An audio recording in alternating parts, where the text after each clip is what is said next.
싱하이밍 중국 대사 발언 논란 속에 민주당 의원 5명에 이어 7명이 추가로 방중길에 오르면서 공방이 확산하고 있습니다.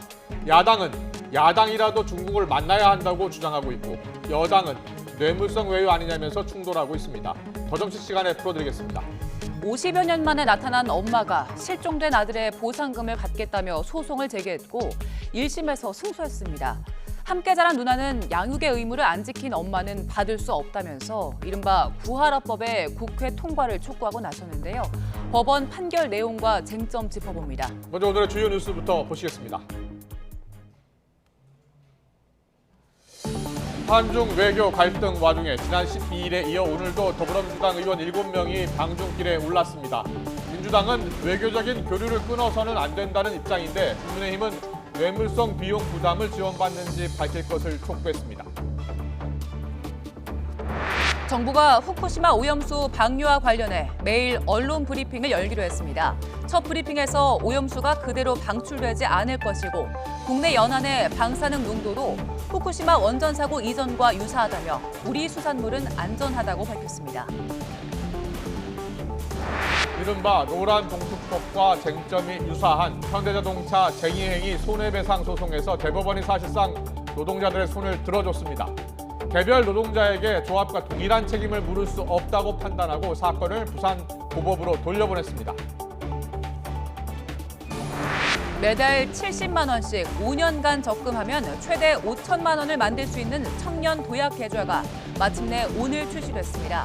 오는 21일까지 닷새 동안은 출생 연도를 기준으로 오부제에 따라 가입 신청이 가능합니다. 지난해 집중호우에 큰 피해를 입었던 전통시장의 저지대는 여전히 침수 우려가 큰 것으로 나타났습니다. 빠른 배수를 위해서 대형 지하 인공수로 즉 하수 암거 추가 설치가 시급한 것으로 나타났습니다. 대기 불안정으로 오늘도 곳곳에 요란한 소나기가 예상됩니다. 주말과 휴일에는 30도 이상의 불볕더위가 찾아올 전망입니다. 정부가 오늘부터 후쿠시마 오염수 관련 1일 브리핑을 시작한 가운데 국회에 후쿠시마 오염수 시찰 단장이 출석을 합니다. 싱하이밍 주한 중국 대사의 발언 논란이 이어지는 상황에서 민주당 의원들이 추가로 중국으로 향하면서 정치권 공방도 거세지고 있습니다. 국회 취재기자 연결합니다. 박광열 기자. 네, 국회입니다. 네, 후쿠시마 오염수 문제가 거론될 국회 정무위 회의. 자, 잠시 뒤에 시작하죠. 네, 그렇습니다. 이 후쿠시마 오염수 관련 우리 정부 시찰단장을 맡았던 유국희 원자력안전위원장이 오늘 오후 2시 이 국회 정무위 회의에 참석합니다. 이 민주당은 시찰단 명단 사전 공개와 외부 전문가 충원 등이 제대로 실행되지 않았다며 시찰단의 추가 활동이 필요한지 회의에서 점검하겠다고 공방을 예고했습니다. 이와 함께 이 후쿠시마 특위는 국제원자력기구 보고서 발표 전에 충분한 활동이 보장돼야 한다고 주장하고 있습니다. 반면 국민의힘 윤재욱 원내대표는 지금은 정치권이 국민 공포를 부추길 때가 아니라며 어업인의 생존권 위협은 오염수 때문이 아니라 이 민주당과 좌파 진영의 괴담 유포와 악의적 선동이 큰 원인이라고 비판했습니다. 또 민주당 소속 의원들이 내놓은 이 피해어민 지원 특별법에 대해서도 이 국제원자력기구 검증이 진행 중인데도 유해성을 단정하는 이유를 묻지 않을 수 없다고 지적했습니다. 들어보시죠. 국민 안전과 어업인 피해는 허울 좋은 명분일 뿐이고 오로지 선거용 반일 이슈를 키울 생각만 하고 있는 것입니다.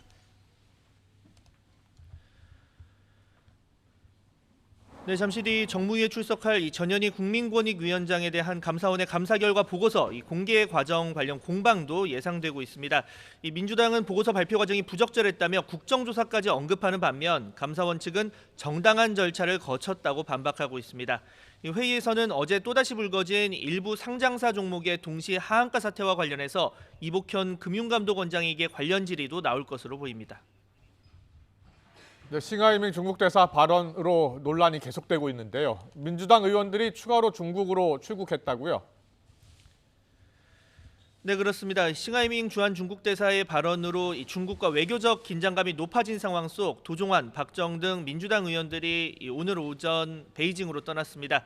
이 중국 전국인민대표회의와 티베트 자치구 요청을 받아서 중국을 방문하는 건데요. 이 박정우 의원은 출국 전 기자들과 만나 2달쯤 전 방중 요청을 받았다며 이 싱하이밍 대사의 발언은 대단히 부적절하다고 생각하지만 그 한마디에 모든 외교적인 교류를 끊어서는 안 된다고 강조했습니다. 이 문화교류 차원의 방중이지만 대한민국 국격을 훼손하는 발언이 중국 측에서 나온다면 단호하게 문제를 제기하겠다고 덧붙이기도 했습니다. 들어보시죠. 오히려 그런 발언에 대한 문제점을 지적하고 양국의 우호적 발전 방향을 논의하는 자리가 더욱 필요하다는 생각입니다. 하지만 국민의힘에서는 비판이 이어졌습니다. 이 김기현 대표는 더불어민주당 의원들의 중국 방문은 뇌물성 외유이자 중국의 돈을 받고 나라를 팔아먹는 일이라고 거세게 비판했습니다. 김 대표는 오늘 최고위원 회의에서 민주당 의원들의 중국 방문 비용을 중국 측이 된다는 언론 보도가 있다며 이 비용이 얼마이고 왜 중국이 부담하는지 민주당에 밝히라고 요구했습니다. 그러면서 이는 외교 참사를 넘어 형사처벌 대상이 될 수 있다고도 경고했습니다. 지금까지 국회에서 YTN 박광열입니다. 정부가 후쿠시마 오염수 방류와 관련해서 매일 언론 브리핑을 열기로 했습니다. 국민적 관심이 뜨거운 만큼 적극적으로 설명하겠다는 건데요.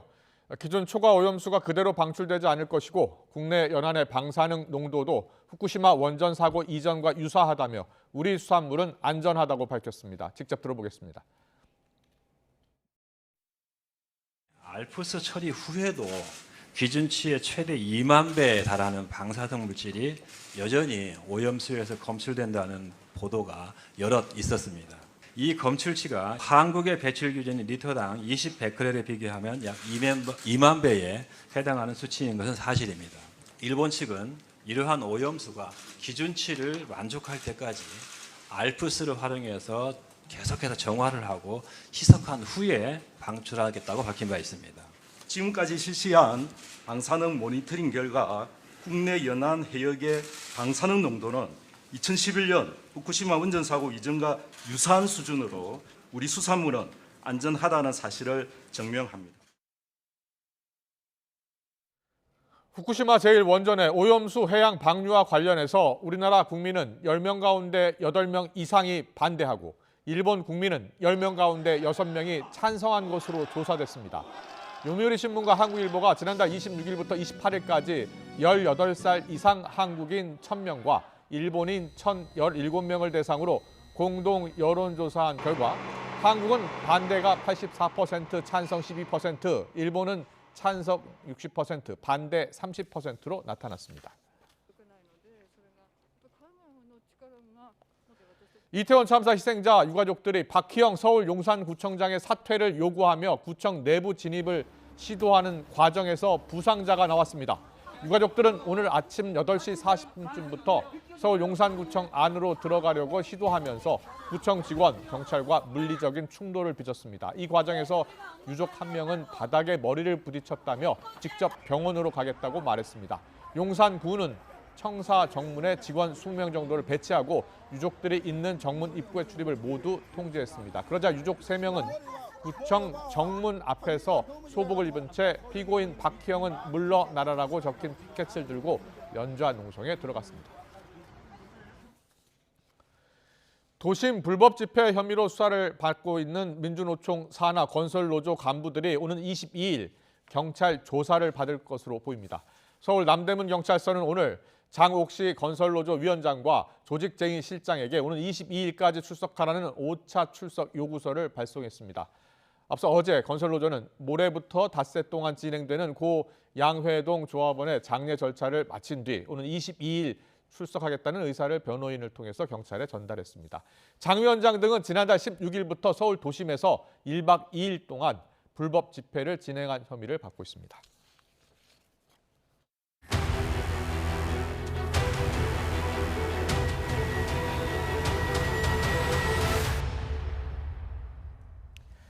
곧 장마철입니다. YTN이 지난해 집중호우로 피해를 입었던 현장을 찾아가서 대비 상황을 점검하는 기획 보도를 이어가고 있는데요. 오늘은 폭우로 침수했던 전통시장의 상황 알아봅니다. 현장에 나간 취재기자 연결합니다. 이명준 기자.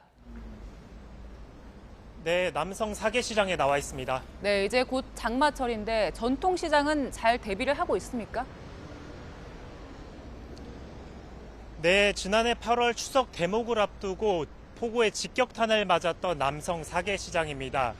낮은 지대에 있어서 집중호우가 쏟아지면 빠르게 물이 차오를 수밖에 없는데요. 당시 때문에 지난해 폭우 피해가 발생한 뒤 도로와 인도 경계 지점에 배수구를 설치했고 이렇게 지대를 높이는 공사도 이뤄졌습니다. 대략 도로 과속 방지턱 정도 높이인데요. 하지만 정작 시장으로 들어가는 길목은 보행자들이 조심스럽게 걸어내려갈 만큼 다소 가파른 내리막입니다. 당시 피해도 바로 이쪽에 있던 점포들에 집중됐습니다. 지난해 8월 폭우 때 시장에는 제 가슴 높이까지 빗물이 차올라 점포 100여 곳의 절반에 가까운 50여 곳이 침수됐습니다. 좁은 골목에 추석 선물 세트와 집기류가 널브러져 있었고 복구하는 데 길게 한 달이 걸렸습니다. 점포를 복구하고 영업을 재개하기까지 긴 시간을 견뎌내지 못하고 시장을 떠난 상인들도 있습니다. 차도와 가까운 곳에 점포가 있어서 특히 큰 피해를 본 상인의 말 들어보겠습니다. 사람 목 정도 높이로 왔으니까 이거 서시에서도 사실은 효과가 없었어요. 이것도 실내 하수구 역류하는 바람에 시간을 약간 버는 것뿐이지. 네, 올해도 폭우 전망이 나오고 있어서 걱정입니다. 지자체 대비는 어떻게 이루어지고 있습니까? 네, 우선 물막이판을 설치하고 있습니다. 서울 동작구청은 시장 점포 100여 곳에 물막이판을 설치했고 다음 달이면 90% 정도 설치 완료될 예정입니다. 또 들어찬 물을 퍼내는 양수기도 2,100여 대 정도 준비해서 수해에 대비하고 있습니다. 하지만 상인들은 이런 건 근본 대책이 될 수 없다고 말합니다. 물막이판과 양수기는 지난해에도 있었는데 1시간에 140mm 넘게 쏟아지는 집중호우에는 속수무책이었다는 겁니다. 인근 사당천 수위가 높아졌을 때 역류하는 물을 막아낼 만큼 배수 용량이 확보되지 못했기 때문인데요. 지난해 이 시장 초입의 배수구는 2개에 불과했고 결국 배수구 역류와 침수로 이어졌습니다. 결국 중요한 건 기후변화에 맞춰 배수 시스템을 구축하라는 지적이 나오는데요. 이제 시장 초입에 배수구가 새로 만들어졌지만 상인들의 불안감은 아직 그대로입니다. 또 배수를 위해 사람도 들어갈 수 있는 규모의 지하 인공수로 하수함과 추가 설치가 추진되고 있지만 검토 용역 단계입니다. 내년부터 본격적으로 설치 작업에 들어갈 예정입니다. 전문가들은 좁은 골목에 점포와 집기가 몰려있는 전통시장 특성을 고려해서 최악의 경우 사람만이라도 대피할 수 있는 환경을 조성하고 사전 교육도 필요하다고 조언합니다. 지금까지 남성 사계시장에서 YTN 임영준입니다. 며칠째 천둥과 벼락, 우박을 동반한 요란한 소나기가 내리면서 곳곳에 피해를 남겼습니다. 오늘도 소나기가 예보됐지만 내일부터는 소나기가 물러나면서 본격 불볕더위가 시작된다고 합니다. 일부 지역에는 폭염특보가 내려질 가능성도 있다는데요. 자세한 기상 전망은 취재 기자 연결해서 알아봅니다. 김민경 기자. 네, 김민경입니다. 네, 오늘도 소나기 내리는 지역이 있다고요? 네, 그렇습니다. 소나기는 오늘까지 내리겠습니다. 강원 남부와 경북 북부 등에는 벌써 소나기가 내리기 시작했는데요. 최근 이어지는 소나기는 대기가 무척 불안정해지면서 나타나는 현상입니다. 상층에는 아직 찬 공기가 머물고 있는데 하층 기온이 크게 상승하는 게 원인입니다.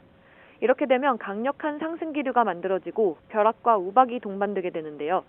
오늘은 동쪽 지역, 특히 영남 지역을 중심으로 시간당 50mm의 강력한 소나기가 쏟아지겠습니다. 피해가 발생할 수 있는 수준이라 철저히 대비하시기 바랍니다. 네, 내일부터는 소나기가 그치고 본격적인 불볕더위가 찾아온다고요? 그렇습니다. 내일부터는 이동성 고기압의 영향을 받으면서 대기가 안정됩니다. 소나기는 물러나지만 대신 기온이 크게 치솟을 걸로 보입니다. 서울 기준으로 내일 낮 기온이 29도, 토요일인 모레는 31도까지 오르겠고요. 일요일과 다음 주 월요일에는 32도로 올해 최고 기온을 기록할 걸로 보입니다. 전국적으로 기온이 크게 오르면서 일부 지역에는 폭염특보가 내려질 가능성도 큽니다. 다만 이번 더위는 습도가 높은 찜통더위가 아니라 습도가 낮은 상황에서 나타나는 불볕더위입니다. 그늘에만 들어가도 더위를 피할 수 있는 더위인 셈입니다. 하지만 야외에서는 수분을 충분히 섭취하고 그늘에서 자주 휴식을 취하는 등 온열 질환에 유의해야 합니다. 지금까지 YTN 김민경입니다. 내년도 최저임금 수준을 논의하는 최저임금위원회 5차 전원회의가 오늘 오후 3시 정부 세종청사에서 열립니다. 최저임금위원회는 오늘 사업 종류별 적용에 관한 기초통계연구 보고서 내용을 토대로 최저임금 차등 적용 논의를 이어갈 예정입니다. 사용자위원 측은 자영업자들이 최저임금보다 못한 수익을 가져가고 있다며 차등 적용을 주장하고 있지만 근로자위원 측은 최저임금 본래 취지에 어긋난다면서 맞서고 있습니다. 네, 미국 중앙은행인 연방준비제도가 오늘 새벽 15개월 동안 이어온 금리 인상 행진을 멈췄습니다. 기준금리를 동결한 건데요. 우리 주식시장은 상승 출발하긴 했지만 지금은 약세로 전환했습니다. 한국은행은 앞으로 변동성이 더 커질 가능성을 경계하고 있습니다. 취재기자 연결합니다. 김지성 기자. 네, 경제부입니다. 먼저 오늘 우리 금융시장 어떻게 움직이고 있습니까? 네, 상승 출발했던 코스피가 장중 밑으로 방향을 틀었습니다. 코스피는 어제보다 0.39% 오른 2629.24에 개장했는데요. 하지만 지금은 2610선에서 움직이고 있습니다. 코스닥 지수는 0.66% 오른 877.62에 개장해 일부 상승분을 반납하고 870대 중후반에서 거래 중입니다. 하락 출발했던 원달러 환율도 장중 오름세로 전환했습니다. 오늘 서울 외환시장에서 환율은 4.3원 내린 1274.2원에 개장했지만 지금은 어제보다 소폭 오른 1280원 초반에서 거래되고 있습니다. 밤사이 미국의 금리 인상이 멈추면서 우리 주식시장은 상승 출발했습니다. 하지만 예상했던 동결인데다 매파적 동결로 해석되면서 시장이 경계감을 드러낸 거로 풀이됩니다. 정부도 오늘 추경호 경제부총리 주재로 비상거시경제금융회의를 열고 미국의 통화정책 경로에 대한 불확실성이 있는 만큼 높은 경계심을 갖고 금융시장을 면밀히 모니터링하겠다고 덧붙였습니다. 일단 미국의 기준금리를 동결했기 때문에 한미 간 금리 차는 유지하게 됐습니다. 그런데 다음번 한국은행 기준금리 결정에는 어떤 영향을 미칠까요? 네, 미국의 기준금리 동결로 한미 금리 차는 1.75%포인트 수준으로 유지가 됐습니다. 다음 달 한국은행 금융통화위원회도 일단은 부담을 덜었습니다. 하지만 미국이 앞으로 두 차례 더 추가 인상을 시사한 건 우려스러운 대목입니다. 우리가 추가 인상을 하지 않을 경우 연말에는 한미 금리 역전폭이 2.25%포인트까지도 벌어질 수 있다는 의미이기 때문입니다. 기준금리가 미국보다 크게 낮아지면 더 높은 수익률을 찾아 국내 자금이 빠져나갈 수 있고 또 환율 상승 압박도 커지게 됩니다. 한국은행은 오늘 연준이 추가금리 인상 가능성을 시사하고 최종금리 전망을 상향 조정한 데 유의할 필요가 있다고 밝혔습니다. 이어 시장의 반응은 최근 주요국 통화정책이 강화되는 것과 간극이 있다며 앞으로 경제지표에 따라 변동성이 확대될 수 있다고 경계했습니다. 지금까지 경제부에서 전해드렸습니다. 네, 오늘 게시된 청년 도약 계좌 70만 원씩 5년 동안 적금하면 최대 5천만 원 받을 수 있는 적금입니다. 앞서 엄윤주 기자 연결하려 했는데 통신 상태가 고르지 못했습니다. 한 번 더 연결해 보겠습니다. 엄윤주 기자. 네, 금융위원회입니다. 네, 이제 잘 들립니다. 지금까지 가입 현황이 어떻게 된다고요? 네, 금융위원회는 오늘 낮 12시 기준 3만 4천여 명이 청년도약계좌 가입을 신청했다고 밝혔습니다. 금융위 측은 앞으로 6개월 동안 청년도약계좌 가입 신청을 받는 만큼 첫날이라고 이용자 수가 폭증하지는 않을 거로 내다봤는데요. 오늘 하루 10만 명 정도로 예측하고 있습니다. 앞서 김소영 금융위 부위원장도 출시를 맞아 비대면 상담센터를 방문해 현장을 점검했습니다. 김 부위원장은 청년도약계좌 납부 한도 등 상품 구조와 지원 혜택과 관련해 정확한 안내로 청년의 불편을 줄여달라고 당부했습니다. 청년 도약계좌는 개인소득 6천만 원 이하의 19살에서 34살 청년을 대상으로 매달 최대 70만 원을 내면 납입 금액에 비례해 정부 기여금을 보태 5년 뒤 5천만 원 안팎의 목돈을 마련할 수 있는 정책형 금융상품입니다. 윤석열 대통령이 후보 시절부터 청년들의 중장기 자산 형성에 기회를 주겠다며 약속했던 대선 공약이자 국정 과제이기도 한데요. 금융당국은 이번 청년도약계좌에 가입할 경우 이자의 정부기여금, 비과세 혜택 등으로 연 7에서 8%의 일반 적금에 가입하는 것과 같은 효과를 얻을 수 있다고 평가했습니다. 자, 모든 청년이 가입할 수 있는 것은 아닐 거고요. 자, 가입 조건 방법에 대해서 자세히 설명해 주시죠. 네, 휴대전화만 있다면 어디서든 편하게 가입할 수 있습니다. 단 시간은 유념하셔야 합니다. 취급은행의 앱을 통해 영업일인 오전 9시부터 오후 6시 반까지 비대면으로 가입 신청이 가능합니다. 오늘 청년도약 계좌를 가입 신청한 청년의 이야기 들어보시죠. 거의 한 30초 만에 가입을 한 것 같아요. 그래서 기존에 쓰는 은행 어플만 있으면 뭐 이동 중이거나 아니면 수업 시간, 뭐 쉬는 시간 언제 어디서든 편리하게 가입할 수 있어서 쉽게 가입할 수 있을 것 같습니다. 무엇보다도 일반 적금보다 금리가 높아서 빨리 제 주위의 친구들에게도 홍보를 하고 싶습니다. 오늘부터 오는 21일까지 닷새 동안은 출생 연도를 기준으로 오부제에 따라 가입 신청이 가능합니다. 이후 22일과 23일에는 출생 연도와 관계없이 가입 신청을 할 수 있습니다. 또 7월부터는 매달 2주간 가입 신청 기간을 운영할 계획입니다. 가입을 신청한 청년은 앱에서 곧바로 연령 요건과 금융소득 종합과세자 회당 여부 등을 바로 확인할 수 있습니다. 이어 개인소득 요건 등 확인이 완료되면 신청을 받은 은행에서 가입 가능 여부를 안내할 예정인데요.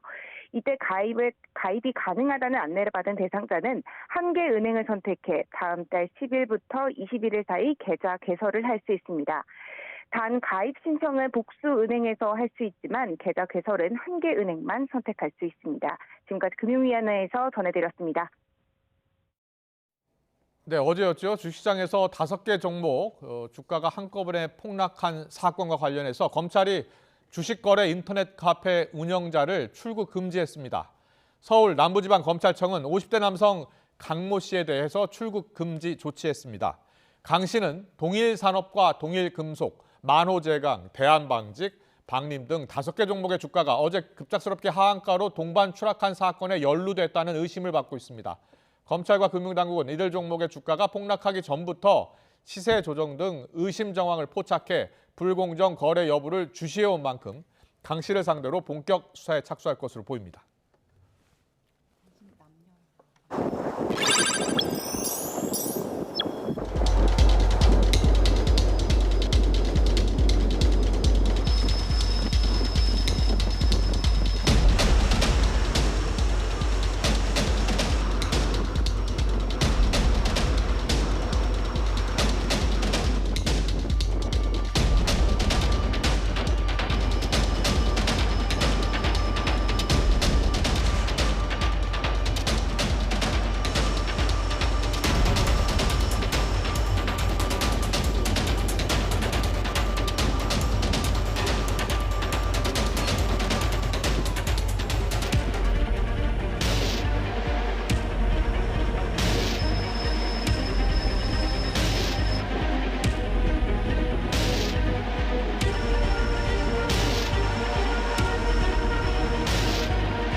윤석열 대통령은 제1연평해전 승전 24주년을 맞은 오늘 우리의 압도적인 힘만이 적에게 구걸하는 가짜 평화가 아닌 진짜 평화를 가져다 줄 것이라고 강조했습니다. 윤 대통령은 페이스북에 지난 1999년 6월 15일은 휴전 이후 처음 발생한 남북 간 해상 교전에서 우리 군이 큰 승리를 거둔 날이라면서 이같이 적었습니다. 윤 대통령은 북한의 무력 도발에 우리 해군 장병은 한치의 망설임 없이 전투에 나서 NLL을 지켰다면서 이들의 뜨거웠던 호국 정신은 후배 장병들에게 이어지고 있다고 설명했습니다.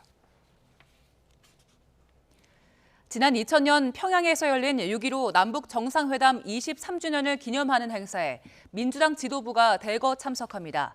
이재명 대표와 박광훈 원내대표 등 민주당 지도부는 오늘 서울 연세대학교 김대중 도서관 컨벤션홀에서 열리는 기념식에 갑니다.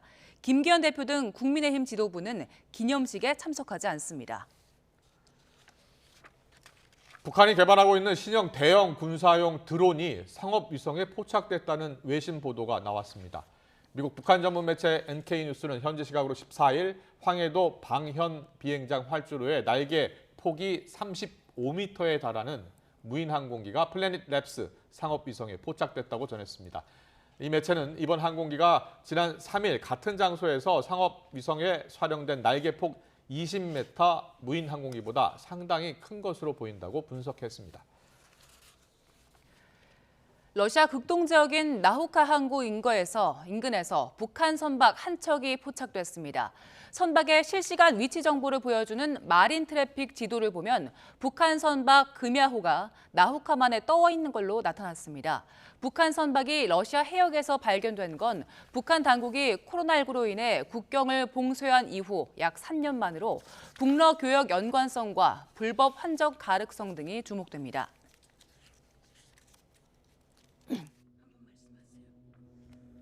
저는 그렇습니다.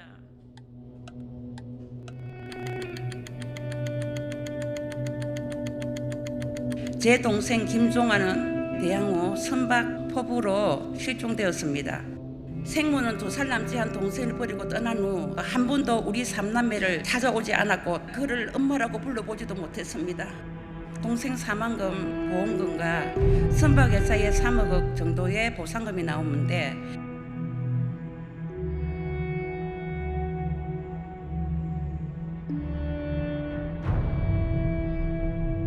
구하라법은 양육 의무를 다하지 않는 부모는 자녀의 유산을 상속받을 자격이 없다는 내용으로 골자입니다.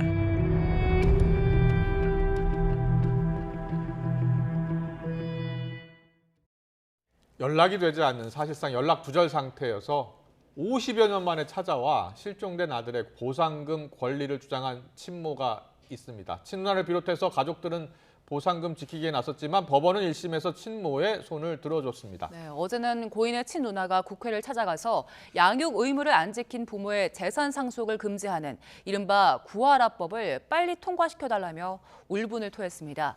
1심 법원 판결 내용과 쟁점, 구하라법에 대해서 조금 더 자세히 알아볼 텐데요. 고 구하라 씨 사건의 변호를 맡았던 노종원 변호사와 짚어보겠습니다. 어서 오세요. 어서 오십시오. 안녕하십니까? 안녕하십니까? 네, 이번 사건 아시는 분들은 좀 아실 건데요. 네.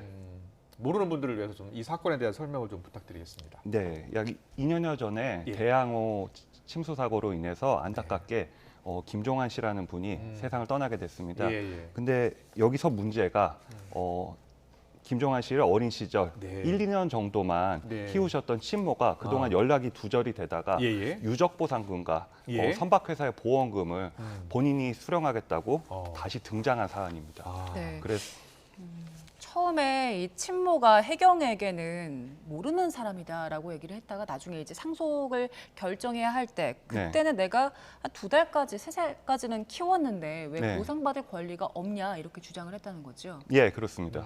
네. 본인은 어쨌든 생물학적 친모이기 때문에 예. 뭐 아이를 키우지 않았던 처음에 뭐 몰랐다라고 주장을 했던 법적으로 법적 상속분이 있고 네. 상속을 받을 권리가 있다라고 주장한 사안입니다. 그렇군요. 2살 정도까지만 키워도 상속 1순위가 되는 겁니까? 현행법으로? 예, 생물학적 부모이면은 2살이 아니라 아예 키우지 않았어도 예.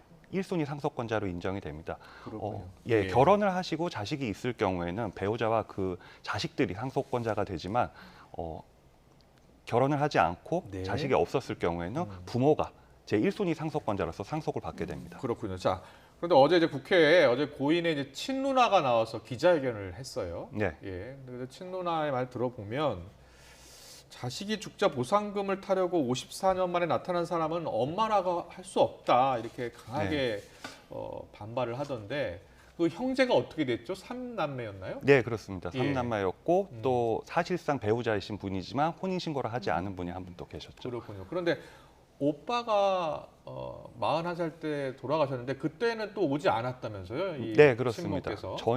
전혀 그때 한두 살 이후에 떠난 이후에 네. 전혀 연락을 하지 않고 살았다고 합니다. 근데 이제 보상금을 준다는 것은 어떻게 알고 이제 찾아온 겁니까? 뭐 유족보상금이든 선박보험금이든 결국은 상속권자에게 그 보상금을 연락이 가는군요. 예, 줘야 되거든요. 그래서 예. 자동적으로 좀 연락이 가게 돼 있습니다. 네. 그런데 이제 1심에서 친모의 손을 들어줬다고 했잖아요. 예. 자, 1심 판결 내용 좀 자세히 좀 풀어주세요. 예.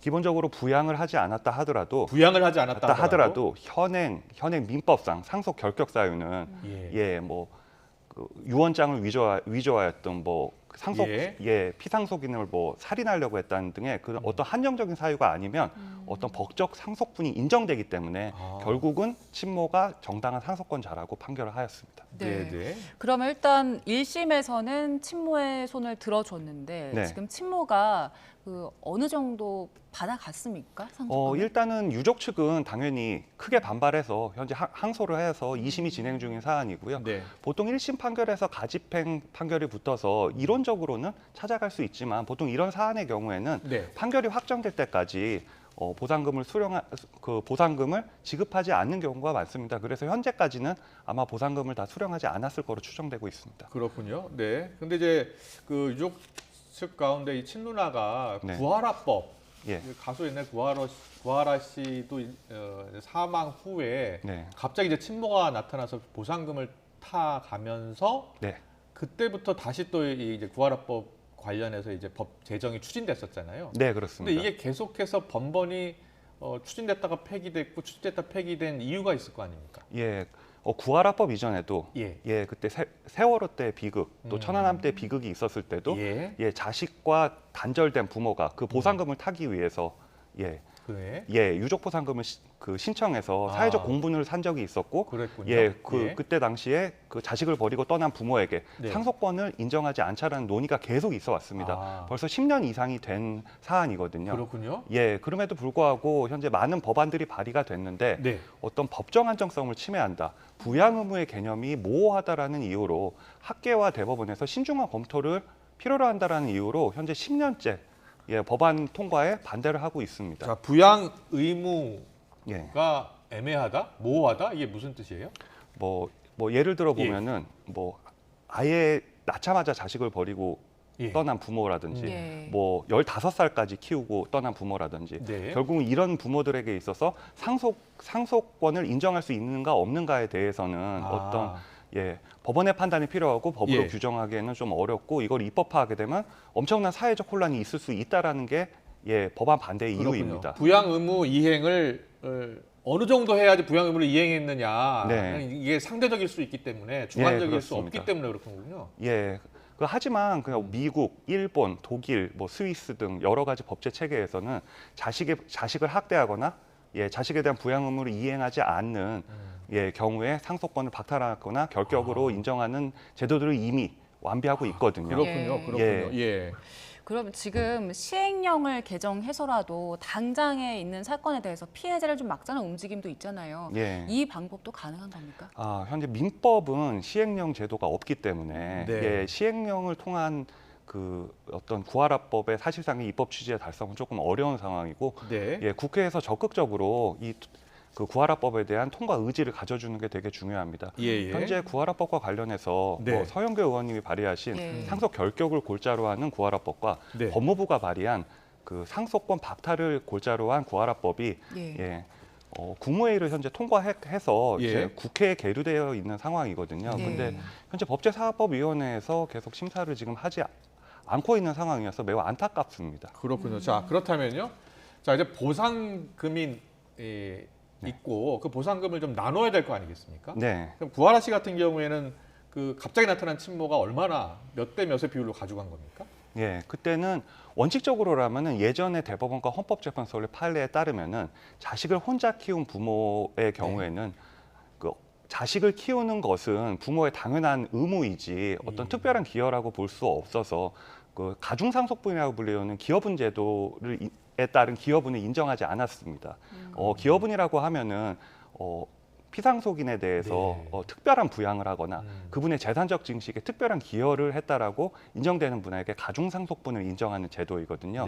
그거를 그 구하라 씨 사안에까지는 인정하지 않고 일률적으로 5대5로 판결하는 게 균분하는 게 법정 상속분대로 균분하는 게 관례였다가 구하라 씨 사안 이후로 그래도 자식을 홀로 키운 부모에게는 기여가 인정된다라고 해서 기여분 20%를 인정해서 6대4로 판결을 내렸고 그게 그대로 확정이 되었습니다. 그렇군요. 자, 6대4. 다시 김종한 씨 사건으로 돌아와서요. 지금 유족 측이 주장하는 게 그 사실혼 관계에 있었던 배우자 있었고 또 다른 할머니, 고모 이들 가족이 보상금을 좀 받아야 된다는 주장인 건데 지금 법대로라면 이게 어렵다는 거죠? 예, 원천적으로 불가능합니다. 원천적으로 불가능하다고요? 예, 상속 순위에 있어서 예. 사실혼 배우자의 경우에는 아예 상속권이 인정되지 않습니다. 아, 예, 그래서 안타깝지만 현재 민법상 법정 상속 순위에 따르면은 친모가 유일한 단독 상속권자가 됩니다.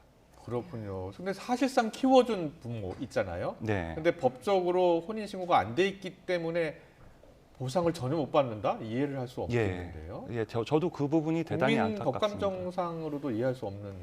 예, 그래서 그런 제도적 같은데. 불균형을 해소하기 위해서 예. 구하라법 입법 제안을 제가 했고요. 네. 예, 그리고 구하라법에 대해서 많은 논의들이 있고 현재도 계속 비슷한 법안들이 계속 발의되고 있는데 이걸 어떻게 풀어야 될까요, 그러면? 결국은 국회에서 입법 의지를 가지고 예. 개정안을 좀 통과시켜 주셔야 이런 예. 억울한 피해자들이 다시 발생하지 않을까라고 생각하고 있습니다. 그런데 이 법이 통과되면은 네. 또 부작용도 또 나올 수 있다면서요, 사실. 네. 어떤 부작용이 있을 수 있다는 겁니까?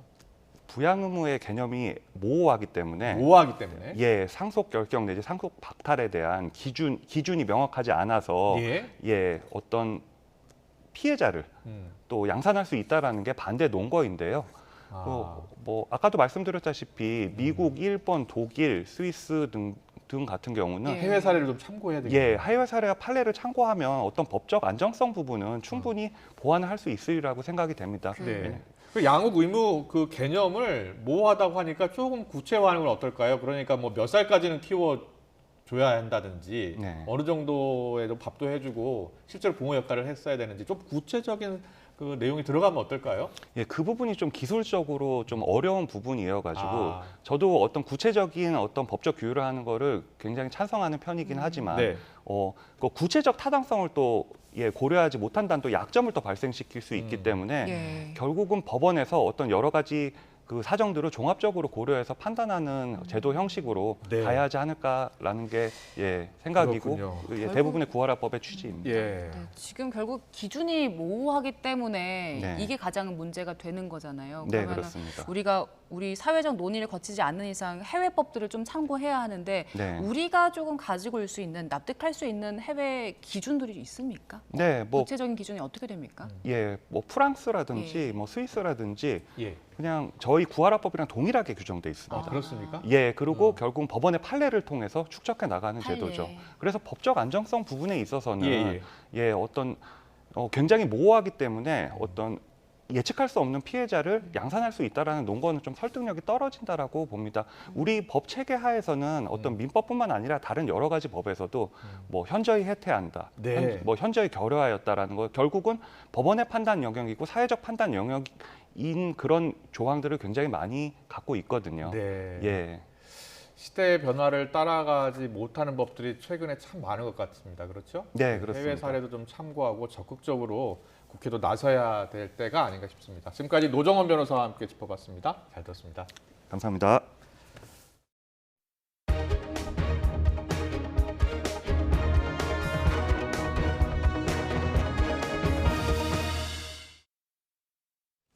정부가 전세 사기 피해자들을 지원하기 위한 특별법 마련 등 여러 대책을 내놨지만 피해 회복이 시급한 피해자들은 답답한 심정입니다. 이에 따라 피해자들이 협동조합을 만들어서 직접 문제 해결에 나섰는데 하나의 대책으로 자리 잡을 수 있을지 주목받고 있습니다. 황보혜경 기자의 보도입니다. 30살 김모 씨는 지난해 6월 전세 보증금 1억 7천만 원을 내고 경기 화성시 동탄 오피스텔 계약을 맺었습니다. 집주인은 동탄 일대에 오피스텔 268채를 보유한 박모 씨. 전세 사기 혐의로 최근 구속됐습니다. 결국 김 씨는 보증금을 일부라도 건지려면 소유권을 이전받으라는 갑작스러운 통보를 받고 울며 겨자 먹기로 오피스텔 소유권을 넘겨받았습니다. 보증금이 통째로 묶여버려 결혼 계획도 미룬 채 다달이 나가는 대출이자에 허덕이고 있습니다. 전세 대출을 또 막기 위해서 신용대출을 8,400만 원을 받았는데 이게 계속 이자도 나가는 상태라서 이제 결혼도 미루게 되었습니다. 김 씨처럼 허망하게 사라진 재산을 되찾기 위해 안간힘을 쓰는 피해자들이 민간 협동조합을 구성했습니다. 전세 사기 피해자가 주축이 돼 직접 피해 복구에 나선 국내 첫 사례로 이미 20여 명이 가입했습니다. 협동조합이 오피스텔 소유권을 넘겨받은 뒤 피해자들과 임대차 계약을 맺고 새로운 세입자가 나타나면 전세 보증금을 피해자에게 돌려주는 방식입니다. 보증금은 시세의 90%로 설정돼 전체 피해 금액에는 못 미치지만 세입자만 구할 수 있으면 피해 복구도 그만큼 빨라집니다. 협동조합을 가입하게 되면은 저희 다음 임차인이 구해지게 되면 이제 전세 보증금을 저에게 이제 돌려주게 돼서 피해 복구가 일부라도 가능하다고 생각을 했고요. 짧지 않은 시간이 걸리긴 하겠지만 임대 사업으로 수익이 나면 조합원들에게 분배해서 남은 피해액도 보전할 계획입니다. 시세 기준의 나머지 한 10% 정도를 출자금으로 저희들이 협동조합에 받습니다. 그러면은 대략 평균 93% 정도의 피해 보상이 이루어집니다. 다만 집주인이 구속되면 협동조합이 부동산 소유권을 이전받는 길이 막히는 등 한계점도 뚜렷합니다. 때문에 협동조합이 하나의 대책으로 정착하려면 공공이 함께 나서야 한다는 목소리가 나옵니다. 피해를 빨리 변제하려면 정부나 지자체에서 낮은 금리로 장기 대출을 해준다거나 지원이 필요한데 이것도 협동조합의 담보물 등이 명확하게 있어야 해서 논의가 필요해 보입니다. 전세 사기 특별법의 실효성을 둘러싸고 의구심이 커지는 가운데 피해자들의 협동조합이 대안으로 자리 잡을 수 있을지 주목됩니다. YTN 황보외경입니다.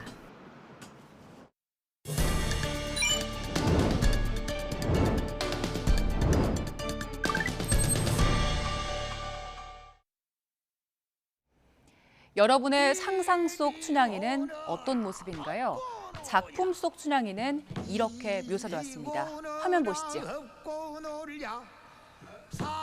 영화와 드라마 속 춘향의 역할은 늘 당대 최고의 미녀 배우가 맡았는데요. 먼저 드라마 춘향전 속 춘향입니다. 당시 김희선 씨가 성춘향 역을 맡았고요. 다음은 영화 방자전 속 춘향인데요. 조여정 씨가 춘향이를 연기했습니다. 고전을 봐도 그네 타는 춘향이를 가리켜서 무산선녀인 듯 그 모습이 세상 인물이 아니라고 묘사합니다. 춘향이를 처음 본 몽룡이 방자에게 금이냐 옥이냐 물으면서 몽롱해질 정도였는데요. 춘향이에게는 네 얼굴이 일국의 절색이라고 칭찬했습니다. 그럼 영정으로 그려진 춘향이는 어떨까요? 지난 1931년 그려진 일대 춘향이 있었고요. 또 춘향 사당에 봉안됐던 2대 춘향이는 친일 작가 김은호 화백의 작품으로 밝혀지면서 철거를 하고 3대 새 영정을 제작했습니다. 3대 춘향 제작에 1억 7천만 원 정도가 든 걸로 알려졌는데요. 이번에 공개된 춘향의 영정입니다. 남원시 측은 판소리 첫 대목에 나오는 춘향의 모습이라고 했는데요. 김현철 작가가 춘향의 머리 모양과 저고리, 또 신발 같은 복식을 전문가의 고증과 자문을 거쳐서 완성한 겁니다. 또 남원 소재 여고에서 추천받은 7명의 여학생을 참고했다고 덧붙였습니다. 이렇게 새로 공개된 춘향이를 두고 남원시가 시끌시끌합니다.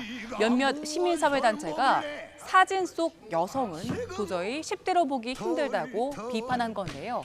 17살의 젊은 춘향을 표현하려 한 의도가 전혀 실현되지 않았다는 겁니다.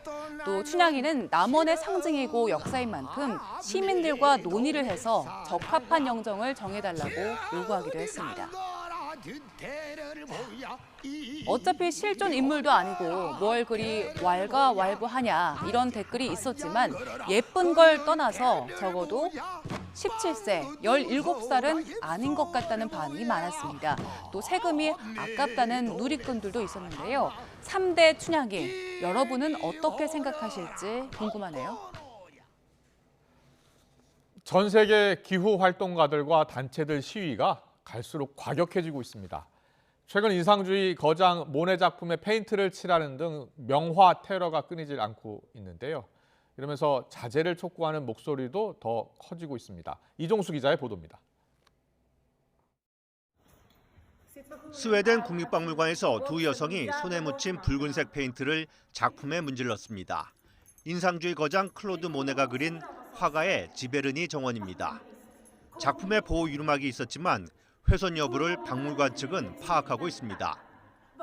경찰에 체포된 간호사와 간호학교 재학생은 현지 기후단체 소속 활동가들입니다. Pandemin var ingenting jämfört med klimatkollapsen. Det som kommer kan vi inte ens föreställa oss. Barn och äldre dör först. 앞서 지난해 10월에는 환경단체 소속 여성 2명이 런던 내셔널 갤러리에 들어가 1,200억 원짜리 고흐의 그림 해바라기에 토마토 수프 세례를 퍼부었습니다. 이들은 그림이 생명과 식량, 지구 환경보다 더 소중하냐고 반문했습니다.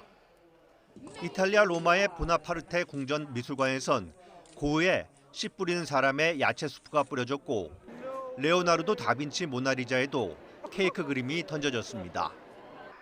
명화 테러 등 과격해진 환경단체 시위에 영국 정부는 지난해 가을 강력한 처벌법을 마련했고 독일 정부는 시위 방식 전환을 촉구했습니다. andere Wege gibt, in denen man seine Meinung auch ausdrücken kann und vielleicht könnte ein bisschen Kreativität nutzen. 하지만 유럽 환경단체들이 우려와 비난에도 지난달 말 출근길 도로 점거 시위를 벌이고 최근 명화 테러를 제기하면서 결국 고립의 길을 걸을 것이란 전망도 나옵니다. YTN 이종수입니다. 네, 이 시각 들어온 간추린 뉴스 정리해드리겠습니다. 민주당 전당대회 돈봉투 의혹 피의자인 윤관석, 이성만 의원의 체포 동의안이 국회에서 부결되면서 구속영장도 자동으로 기각됐습니다. 두 의원 체포 동의안 부결 통지서를 접수한 서울중앙지방법원은 오늘 검찰에 청구한 두 의원의 구속영장을 기각했습니다. 노조 회계를 공시해야 조합비에 대해 세액 공제를 해주는 시행령 개정안에 대해 노동계가 노동기본권 침해라며 반발했습니다. 경기 파주경찰서는 오늘 새벽 0시 반쯤 경기 파주시 목동동 편도 4차로 도로에서 19살 남성을 1톤짜리 택배차로 치어 숨지게 하고 달아난 혐의로 택배기사 40대 남성을 붙잡아 조사하고 있습니다. 인천지방검찰청은 지난 4월부터 지난달까지 요양병원에서 60대 뇌병변 장애인 환자의 항문에 이물질인 배변 매트 4장을 잘라 넣은 혐의로 60대 중국 국적 간병인을 구속 기소했습니다. 전주지검은 2014년 7월부터 기도 모임 회원인 피해자 14명에게서 속죄 예물을 바쳐야 몸이 낫는다고 속여 16억여 원을 뜯어낸 혐의로 68살 A씨를 구속 기소했습니다. 오늘 새벽 1시 반쯤 강원도 고성군 주광면 리조트에 불이 나 2명이 다치고 투숙객 240여 명이 긴급 대피했습니다. 어젯밤 11시쯤 충남 아산시 둔포면 자동차 부품 공장에서 불이 나 건물 5개 동 4천여 제곱미터가 완전히 탔습니다. 통장 잔고 증명서를 위조한 혐의로 기소돼 1심에서 실형을 선고받은 윤석열 대통령의 장모 최은순 씨에 대한 항소심 선고가 또다시 연기됐습니다. 휴대전화를 개통하면 철회하지 못하도록 한 이동통신사 약관은 부당하다는 대법원의 판단이 나왔습니다. 올해 들어 국내 말라리아 환자가 173명으로 1년 전보다 3.3배 늘어나 파주와 김포, 연천과 인천, 강화와 강원 철원 지역 주민의 주의가 필요한 걸로 나타났습니다. 경찰청이 특별 승진 계급 범위를 기존 경감에서 일선경찰서 과장급인 경정까지 확대하는 내용의 경찰 공무원 승진 임용 규정 개정안을 입법 예고했습니다. 700년 전 고려 말에 불경을 금색과 은색 안유로 옮겨 적은 걸로 추정되는 불교 경전 묘법 연화경 권제 6이 일본에서 돌아왔습니다. K리그 하위권으로 처진 프로축구단 강원FC가 기존 최용수 감독과 결별하고 신임 사령탑으로 한국과 일본 프로축구에서 활약한 윤정환 감독을 선임했습니다. 오늘까지는 갑작스러운 소나기를 염두에 두고 나오셔야겠습니다. 현재 서울은 하늘에 구름만 다소 지나고 있지만 내륙 곳곳에 소나기가 내리고 있는데요. 특히 강원도 영월에는 시간당 25mm 이상의 장대비가 집중되면서 호우주의보도 내려졌습니다. 오늘 소나기가 내리는 지역에서는 벼락과 돌풍, 우박을 동반하며 요란하게 쏟아질 것으로 보이니까요. 시설물 관리와 안전사고에 각별히 유의하시기 바랍니다. 자세한 레이더 화면부터 살펴보겠습니다. 서울은 구름만 다소 지나고 있지만 내륙 곳곳에 산발적인 소나기 구름이 만들어져 있는데요. 낮 동안 기온이 크게 오르면서 대기가 더욱 불안정해져 저녁까지 내륙 대부분 지역에 요란한 소나기가 지나겠습니다. 예상되는 소나기의 양은 서울 등 내륙 곳곳에 5에서 많게는 60mm가 되겠고요. 소나기 특성상 짧은 시간 안에 강하게 쏟아질 수 있겠습니다. 피해 없도록 대비 철저히 해주시기 바랍니다. 내일은 점차 구름이 걷히고 전국적으로 맑은 하늘이 펼쳐지겠습니다.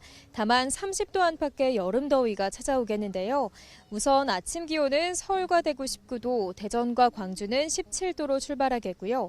한낮에는 서울 29도, 대구 31도, 광주는 32도까지 치솟는 등 예년 기온을 1에서 4도가량 웃돌겠습니다.